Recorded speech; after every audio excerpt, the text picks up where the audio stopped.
You guys, we're going to do a little bit more with color today. We're going to start off by opening an image that I will have you save to your laptop, and it's going to be this image right here. Open it up. I want to see it a little better, so I'm going to blow it up a little better. I can use the navigate box over here. And the first thing I have to do if I want to change some colors is tell the program what colors I want to change. So I'm going to select an image. Okay, I'm going to select an area. And I'm going to click on my lasso tool over here, which will give me these types. I'm going to click my polygon tool. My polygon tool allows me to draw straight lines. So I drag it, then I click, and then I drag it, click, and then I drag it, click, and then I drag it up here and close it off, click. Now this area is selected. So any changes I make will only be in this area. And I'm going to use my adjustment color balance. You'll see on the color balance palette, it allows you 3 ranges: shadows, midtones, or highlights to change. We're going to kind of mess with all 3, and it changes them in 3 different ways: red, green, or blue. Red, green, or blue pixels are the ones that kind of make up all the colors in the video screen. So we're going to take this blue area and turn it to green. So we're going to start with shadows. To do that, we're going to bring our green up and our blue down. You see it's already a lot greener. But now we're going to go down to the midtones, which are shadows are the darker areas, midtones are the middle areas, highlights are the lighter areas. Got midtone selected now. Bring our green up, bring our blue down. Highlights, bring our green up, bring our blue down. That's pretty green. Apply it. Okay, and we can Control D and deselect it so it's not selected anymore. We could do the same thing. Let's go over to this area on the right. Let's make it a lot redder and less purple. So we still got polygon selected. We'll select our area by using the polygon tool. Drag it, straight line, click, drag it, straight line, click, drag it up here, click, close it off. Now we've got the shape enclosed. So this area now will be affected. Adjustment, color balance. And if we want to affect the purple, we're going to make it more red. So bring our red up. We're just in shadows right now. And less blue. Take that down. Now this color change will also affect the flower colors that are inside there. But for this particular exercise, we don't care. This is just an example. I would have to just select the red and not the yellow if I just wanted to change the background.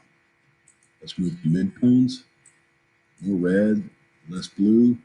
Since red and blue make the purple, those are the colors we're kind of using right now to affect the change.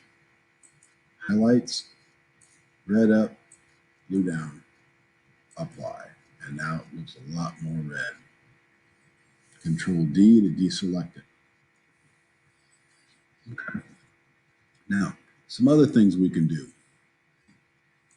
Let's see, if we go over here, we've already done a little bit with transform a little bit when we change the size, free transform. Now there's some other things we can do. We can rotate the image, and the whole image will go ahead. Let's see. Edit, transform, let's rotate left. We're saying my layer is locked. If I want to change something, a lot of times this background layer will have a lock on it right here. Let's see.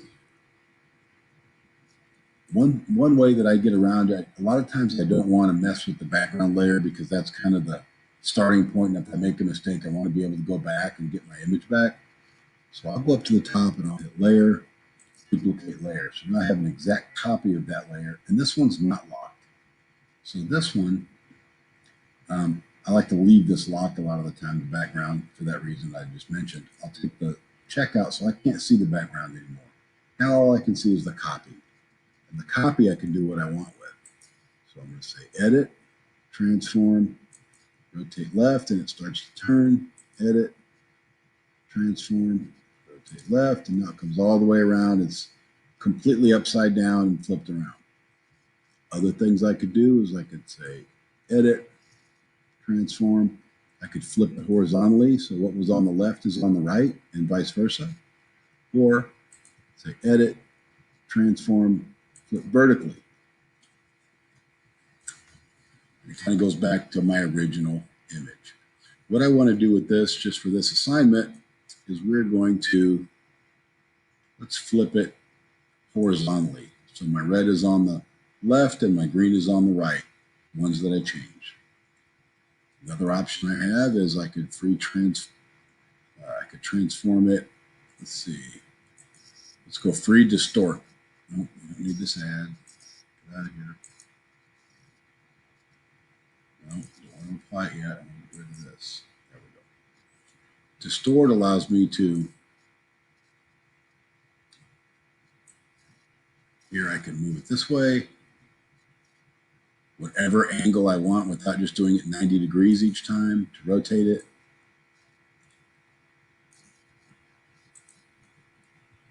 That's really nothing practical we can really do with that one. So we're going to go back to adjustment. Show you a couple more things with the color that we can do with this. Let me go. Let's go with brightness and contrast. We've kind of messed with this a little bit before. That is going to change the brightness and contrast, but since our image is really fully saturated, there's not a whole lot we're going to be able to do with that. Let's see what it looks like anyway. Let's work with the background layer, or with the copy we made. Adjustment, brightness and contrast. Here it just kind of gets washed out, and here it kind of gets really dark. Adding light or taking light away. Contrast is going to accentuate the difference between light and dark. Contrast here, it kind of fades to gray. Here the colors get really, really specific. Probably nothing we want to do to this one, but that's what that command is. If you're dealing with photographs, you might use exposure. You have an image that's overexposed or underexposed, which we talked about in photography unit. That's where you would adjust the exposure to try to maybe fix a photo that didn't come out right. And we don't really use this, but you can auto adjust some things. That's auto, where it will go through and it will try to make the changes it thinks it should make to your image. But a lot of times that's not really what we want. Usually we're doing some custom changes of our own. So that's where we'd let the program kind of do the work with that. Temperature and tint, it's kind of the same thing. You can play with this a little bit.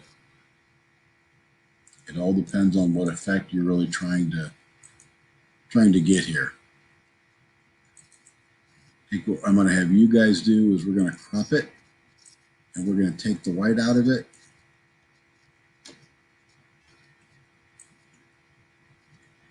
Just want the color. Take the outside white frame off of it. Hit enter. Now the image is cropped, and we only see the color part of it. And we're going to go ahead and add our name, and we're going to put it right across. Want to add new layer? Yep, it's a text layer. I'm going to put my name. My name. There we go. And let's see. Right now you can't see my name because if you look over here on layers, background copy is on top. It's over the top of my name. My name's on the bottom. It's underneath it. So I'm going to pull it up to the top. And now you can see it. It comes to the surface. You can also see it's too big. It's not fitting. So I'm going to go up here to size. And I'm going to pull it down until it does fit. Right? Enter. Now I can move my name around to where I want it. Let's say I want it right here. Name is on here. What if I want to fade my name a little bit so it's transparent? Well, normally you would right click on the name, change your transparency here. You start to see it fade away. That bottom image that's below it, if you look over here on layers, you got my name on top. So it's going to be seen. You've got the background colors below it. But if I change the transparency of my name, it starts to become see-through. we're going to do that. We're going to fade it out a little bit, just like that. So my name's on it. My name's a little bit transparent. We've already changed our colors. We've already flipped it horizontally. We've already trimmed off the extra white frame that goes around it. And that's what we're going to end up doing for today.